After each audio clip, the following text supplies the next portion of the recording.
XL organic pad எப்படி பண்ணுறதுன்றதை நான் இப்போ காட்டுறேன்.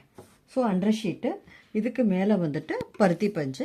நமக்கு ஏற்ற மாதிரி திக்னஸ் வந்து இன்க்ரீஸ் பண்ணிக்கலாம். நமக்கு தேவையில்லை அப்படின்னா அந்த காட்டன் லெவலை வந்து நம்ம கம்மி பண்ணிக்கலாம்.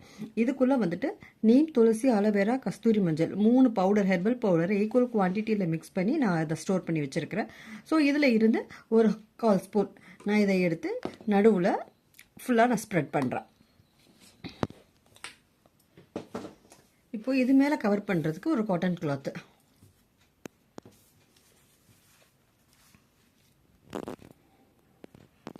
இப்போ இதை சுற்றி நம்ம ஸ்டிச் பண்ண போகிறோம். எல்லாமே ஹேண்ட்மேட் தான், சிம்பிள், யார் வேணாலும் பண்ணலாம்.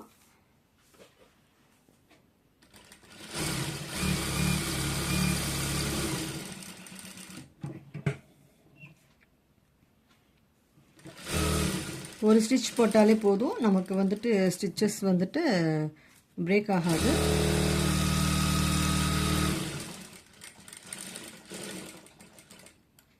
இப்போ நான் ஸ்டிச் பண்ணிட்டேன். இப்போ சுற்றி எக்ஸஸாக இருக்கிற கிளாத்தை வந்துட்டு நான் இப்போ கட் பண்ண போகிறேன்.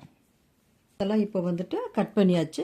இப்போ இந்த விங்ஸுக்கு நம்ம பட்டன் செட் பண்ண போகிறோம். ஸோ பட்டன் செட் பண்ணிவிட்டு நான் இப்போ காட்டுறேன்.